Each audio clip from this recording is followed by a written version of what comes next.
Hi, welcome back to Blue Mountain Bushcraft and Outdoors. Today we've got a knife from down under to bring to you. This is a hardcore hardware, MFK-04 Gen II. This is premium D2 steel, 5-inch blade, G10 handles, an all-around high quality knife from the guys at Hardcore Hardware. If you want to see what this thing is capable of doing in the woods, stay tuned. We'll be right back.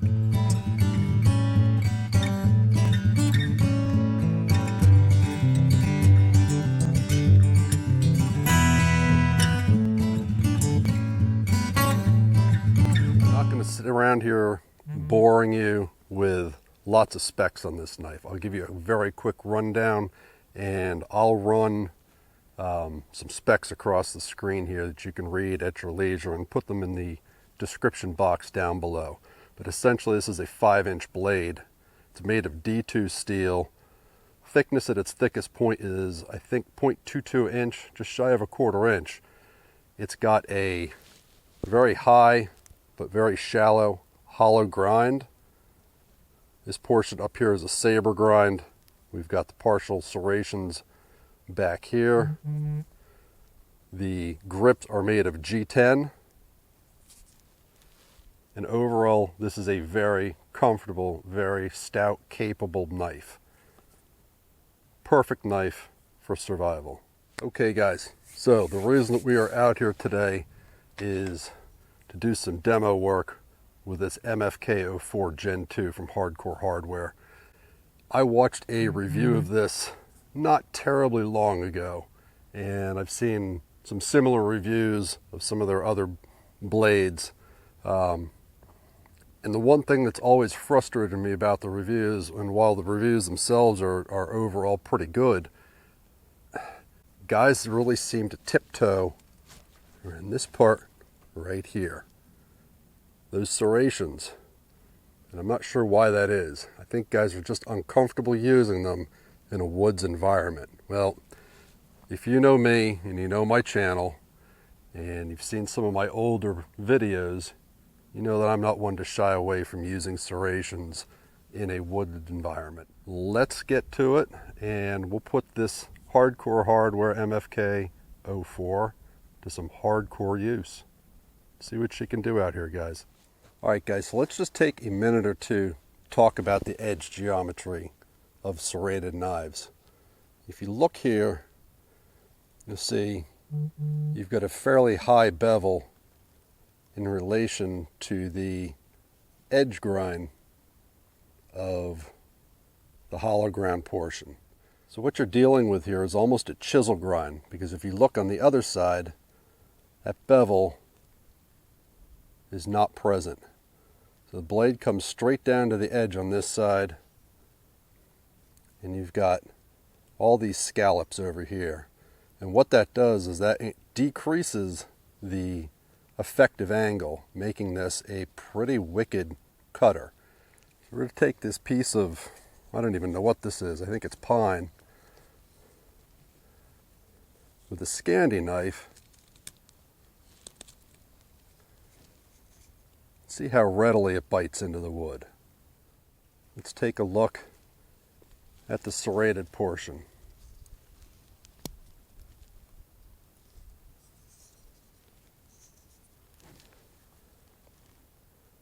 You can see that it cuts very similarly. It is not as efficient a cutter, as you can see from the depth of this cut, as the Scandi is. But it's not bad at all. It does a very good job. So once we understand this geometry and what it's capable of, we can start to allay some of the fears that are commonly associated with use of a knife like this in a woodland environment. Okay, up here in this region, I don't know of any other wood that's tougher than the red oak that's found up here. And I know from experience that this stuff is absolutely hard as freaking nails. So one of the first things that I hear people say about serrated knives like this is that the teeth are fragile. Well, if these teeth are fragile and I start cross-grain batoning into this piece of wood, we're going to find out about it.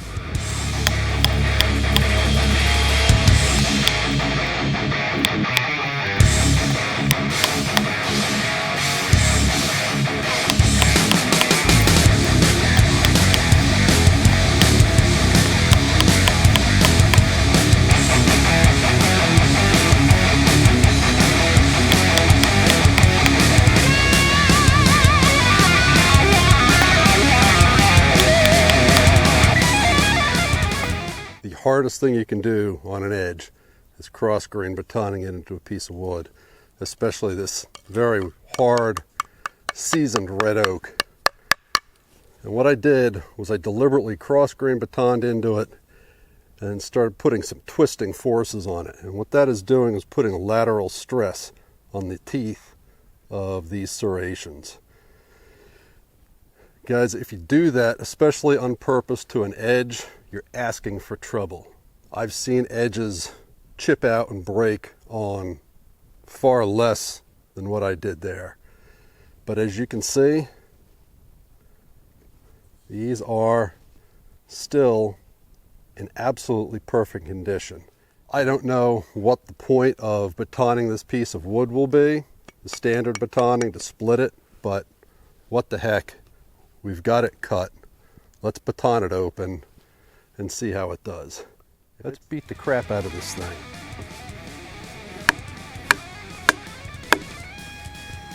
Oh, that stuff's hard.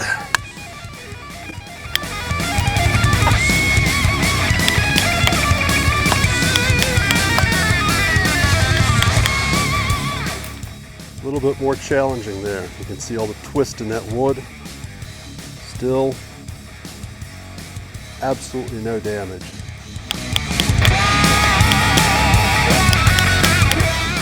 We are right in the middle of a knot.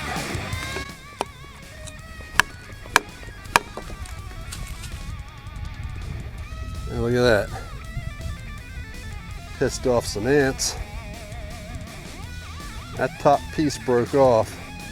But we're still dug into that knot. Let's dig deeper.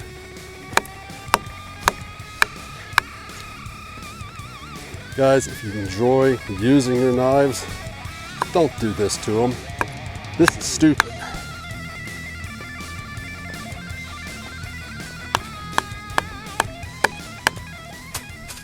This is abusive. What I just did, directly batoning into a knot in a piece of very dry, seasoned red oak, is ridiculously abusive, and it's a stupid thing to do to your knife. However, we're doing hardcore testing, so I wanted to see if this edge, particularly these serrations, were going to hold up to it. We've already cross-grain batoned, we've twisted, we've put all sorts of lateral stress on the tips of these serrations, and they're fine. We've batoned directly into this knot. Again, extremely abusive. You saw how hard I had to pound through it.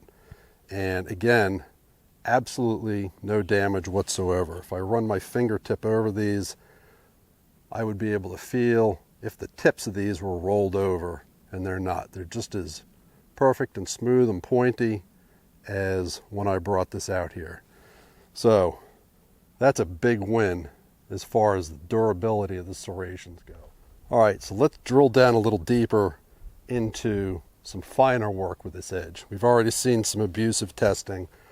Let's talk about what it's able to do, say, as far as feathering. This wood is terrible for making feather sticks. But let's see how well we do here. We've got a very generous plane edge. This plane edge, like I told you in the beginning, is a very shallow hollow grind, so it's pretty thin behind the edge, which makes this a pretty good cutter. So just using that portion, which I've seen plenty of other people do, I don't foresee any problems.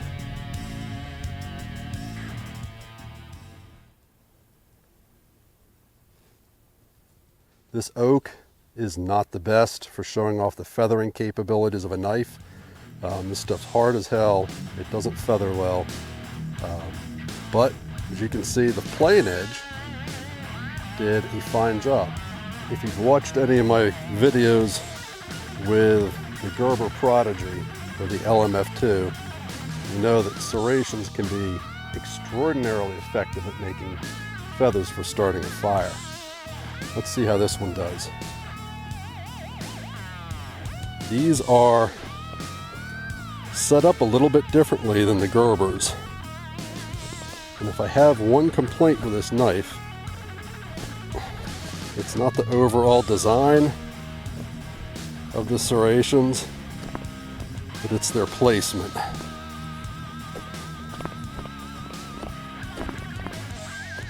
This Hardcore Hardware knife has its serrations on the opposite side of where Gerber has it. And in this configuration, with the bevels of the serrations pointing away from the wood, the serrations work much better for digging in and taking off large cuts, large pieces. It's best at that. When you flip the knife over so that the bevel of the serrations are pointing into the wood, that's when it gets really, really effective for making fine feathers for a fire. Let's try it with the left hand. This is the way we'd be doing it anyway to be most effective.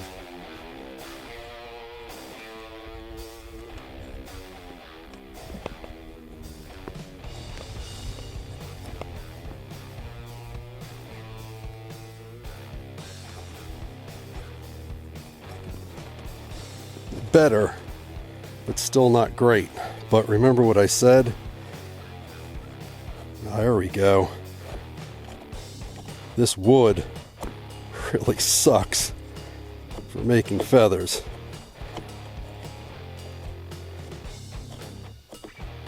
Alright, just a matter of getting a feel for it. Like I said, I have a harder time with this with my left hand.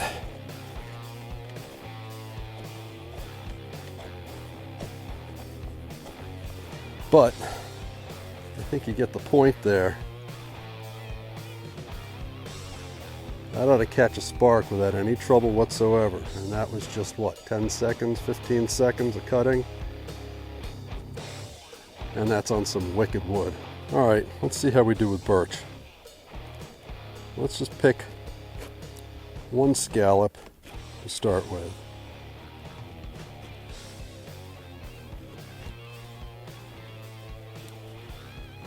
That's going to give you some more of those traditional style curls. That goes a lot easier.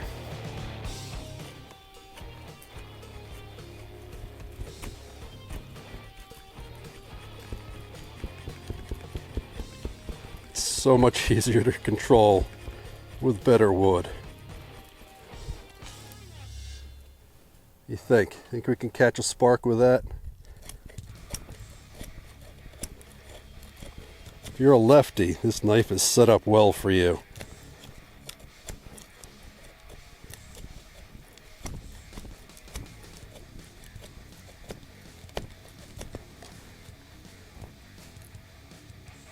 Quick and easy to do. That'll catch a spark.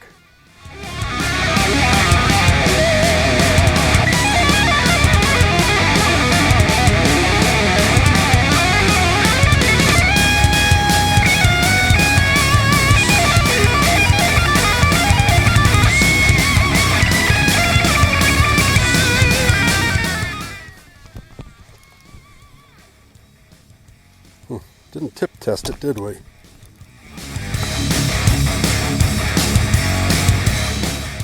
You guys can see, it's got a pretty fine tip on it.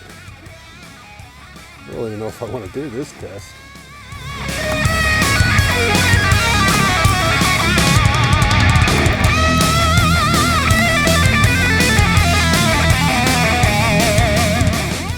I'm sure I could dig down and bend this thing if I really tried hard. Guys, I don't want to do that. It's held up the light prying just fine.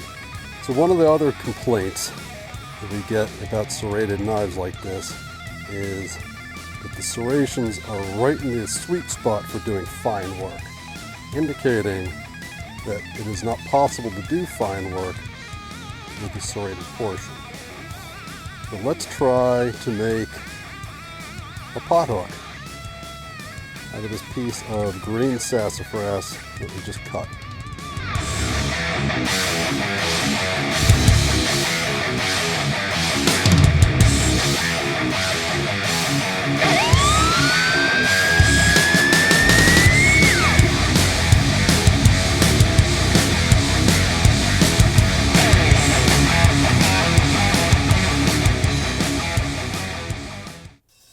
Didn't do a bad job at that, did it? Got the striations left in there from the serrations themselves, which will have absolutely no negative effect on using this type piece of cordage around, but using this as a trap trigger, I suppose, maybe you wouldn't want those in there. No problem.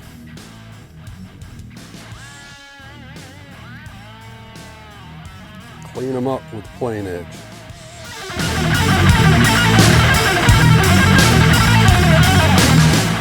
There you go. No offensive serration marks left. I'm going to make some push cuts.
Alright guys, last task I can think of is to get a fire going. This knife is fairly well beveled, which I'll show you in a minute, but this section up here has some sharp edges to it up here in the swedge, and if all else fails, I've used the large scallops to spark a ferro rod as well.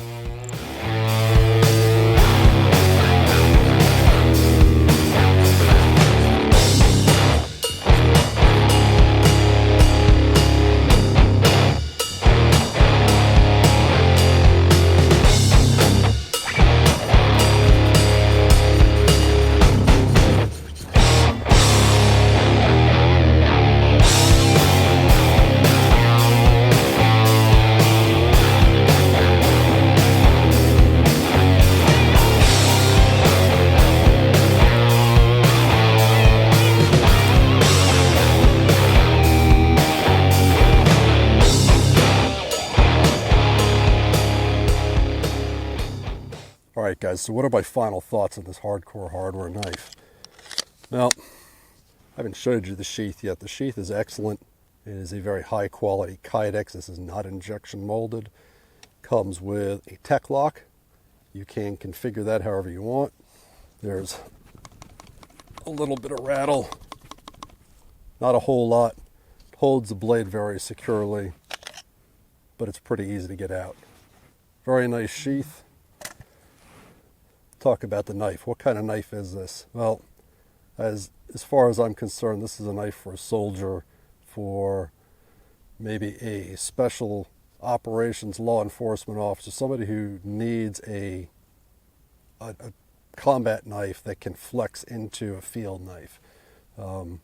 This thing's fantastic. It's not a dedicated bushcraft knife, and I'm not suggesting that this take the place of your dedicated bushcraft knife. If your job or your fun takes you into harm's way, you may need to use this as a combat knife. You may need to use this to build a shelter, or you just want a really good general purpose, general utility survival knife that will excel at stabbing things or people or animals or whatever.